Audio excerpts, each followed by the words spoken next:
Do you live in Italy? Do you live in Naples, in Pozzuoli, in Bagnoli, or anywhere across the densely packed neighborhood sitting directly inside Campi Flegrei? Do you have family there, or a trip planned to the Bay of Naples in the coming years? If the answer is yes, you need to watch this full video, because new research published this year has confirmed something about the ground beneath your feet that goes beyond ordinary volcanic unrest. And the scientists behind it are using a term that should immediately get your full attention: critical transition. Campi Flegrei is not a single mountain. It is a sprawling volcanic caldera, roughly 9 miles, about 15 kilometers wide, sitting directly to the west of Naples and half submerged beneath the Bay of Pozzuoli. Its name means burning fields, and for good reason.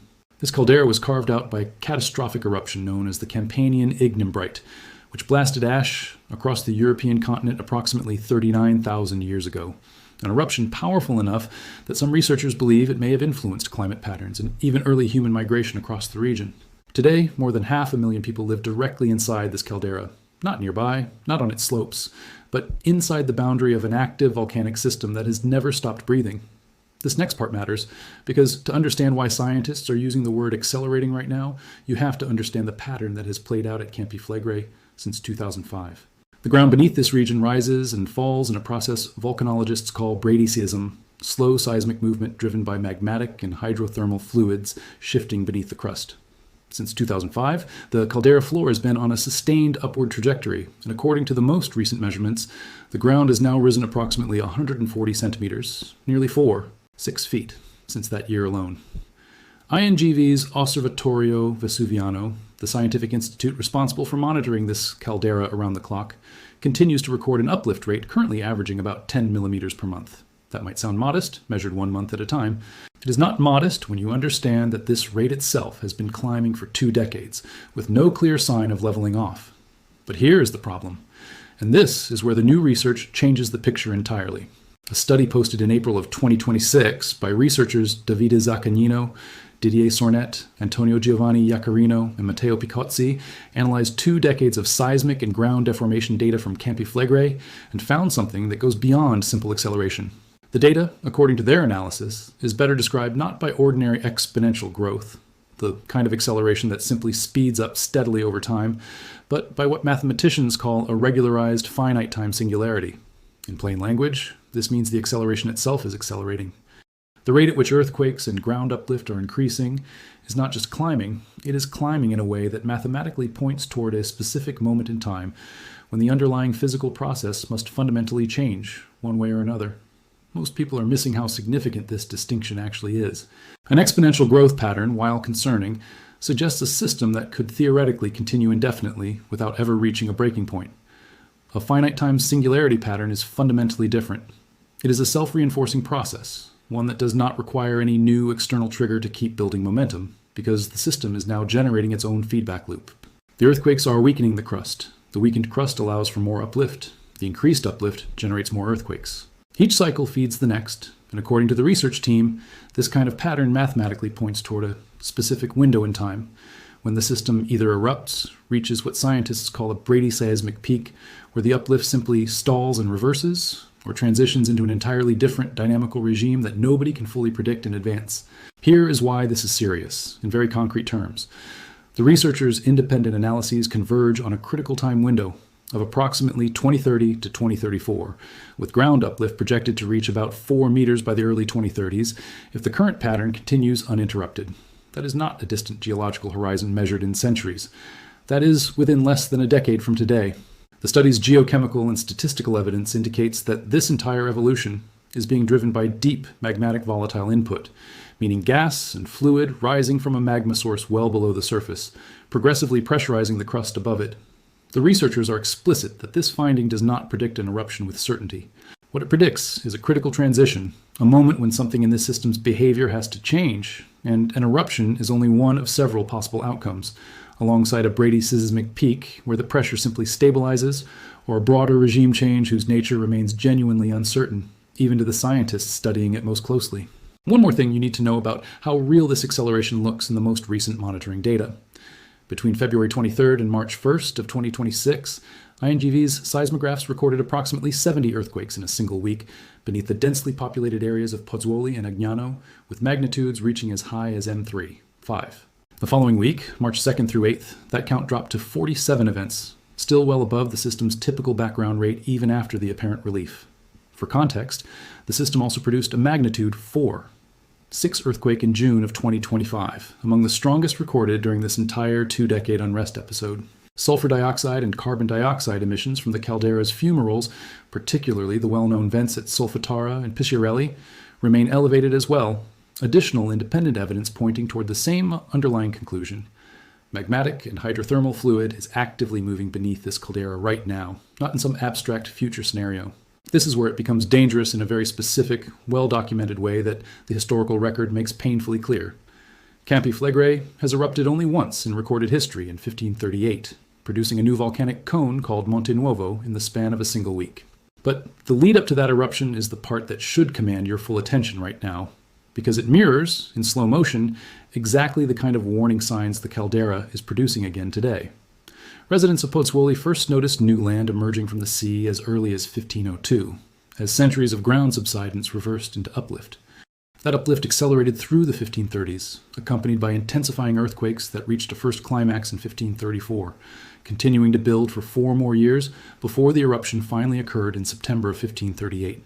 According to Italy's Civil Protection Department, the ground in the immediate area surged upward by as much as 19 meters in just the 2 years before that eruption, with some estimates of the uplift right at the eruption site reaching about 7 meters. The eruption itself, when it finally came, buried the town of Tripergole and caused real damage in Pozzuoli, though it was, in the broader scope of Campi Flegrei's eruptive history, a relatively small event, rather than the kind of catastrophic super-eruption the caldera produced 39,000 years earlier. And now it gets worse in terms of how recently this exact pattern has already tested the limits of modern emergency planning. The instability returned to Pozzuoli in 1950 after centuries of relative quiet, with 70 centimeters of uplift recorded in just 2 years. Then, during a crisis spanning 1970 to 1972, renewed uplift and seismicity forced the evacuation of 3,000 residents from the oldest part of Pozzuoli, a historic district called Rione Terra. But the most dramatic and most recent precedent came during the Brady seismic crisis of 1982 to 1984. During those 2 years, the ground in Pozzuoli rose dramatically, with some areas lifting by more than a meter, cracking buildings and rattling the entire region with relentless swarms of small earthquakes. Italian authorities, fearing an imminent eruption, ordered the evacuation of the entire town of Pozzuoli. Approximately 40,000 people relocated. Many of them moved to other neighborhoods that were still technically inside the caldera itself. In total, that single crisis released roughly 4 times 10 to the 13th joules of seismic energy. In the end, the eruption never came. The crisis eventually passed, but the psychological scar it left on the region, the genuine lived experience of an entire city being evacuated over fears that ultimately did not materialize, still shapes how seriously residents and scientists alike treat every subsequent warning sign from this caldera. Most people are missing why that historical near-miss in the 1980s actually makes today's research more concerning, not less. Skeptics could reasonably point to 1984 and argue that Campi Flegrei has cried wolf before, that intense unrest does not automatically mean eruption. But the new 2026 analysis is not simply observing that unrest is happening again. It is mathematically demonstrating that the current episode of unrest, ongoing continuously since 2005, is behaviorally different from the shorter, more contained crises of the past. The 1970 and 1984 episodes were comparatively brief spikes that subsided. The pattern identified in this new research describes more than 20 straight years of compounding acceleration, the kind of sustained, self-reinforcing trajectory that previous Brady seismic crises never exhibited at this scale or for this length of time. Now, the focus shifts to what Italian authorities are actually doing about this risk today, because the science and the civil response operate on very different timelines. INGV currently classifies Campi Flegrei as being in a phase of accelerating unrest, and Italy's Civil Protection Department maintains a yellow alert level, officially described as a state of attention for the area. This is not Italy's highest alert tier. The existing red zone evacuation plan for Campi Flegrei is designed to cover approximately 500,000 people, essentially the entire resident population living within the caldera's boundary, a sobering reflection of just how many lives are directly inside the hazard zone rather than simply nearby it. Crucially, INGV has stated plainly that no eruption is considered imminent based on current monitoring data. The new ARCS research, important as it is, remains a preprint that has not yet completed the formal peer review process. meaning it remains subject to further scrutiny and refinement from the broader volcanological community before its specific 2030 to 2034 timeline can be treated as a fully validated scientific consensus. But that is not the real story. Not the whole story, because regardless of how that peer review process unfolds, the underlying data driving this new analysis, the uplift measurements, the seismic catalogs, the gas emission records, are not in dispute. INGV's own monitoring network has independently documented essentially the same trend the new study analyzes, a system that has been climbing for 2 decades without returning to its earlier baseline, accompanied by intensifying seismicity that, while it ebbs and flows week to week, has not meaningfully reversed its long-term trajectory since 2005. What the new research adds is not new raw data, but a new mathematical lens for interpreting that data, one that suggests this 2-decade trend may not simply continue drifting upward indefinitely, but may be approaching a genuine inflection point within the coming decade.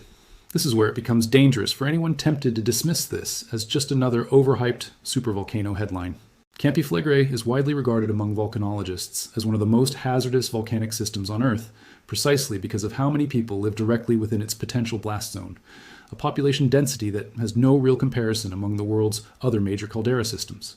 An eruption here would not unfold in some remote, unpopulated wilderness the way it might at a volcano like Yellowstone or Taupo. It would unfold directly beneath one of the most densely inhabited metropolitan regions in Western Europe, within the greater Naples urban area. That single fact transforms every incremental data point in this new research.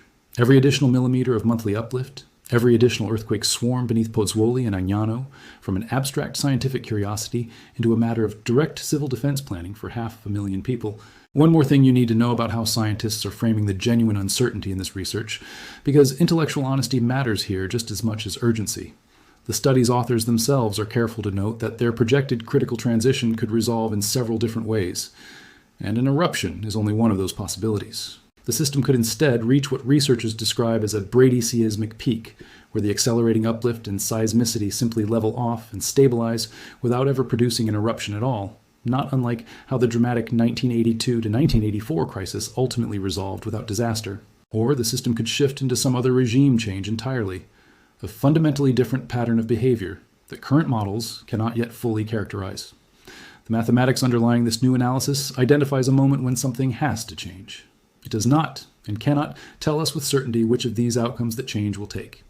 The historical comparison that haunts this entire conversation is simple and well documented.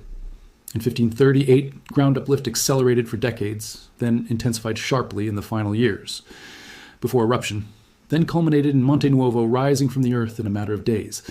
In 1982, ground uplift accelerated sharply. 40,000 people were evacuated, and the eruption never came.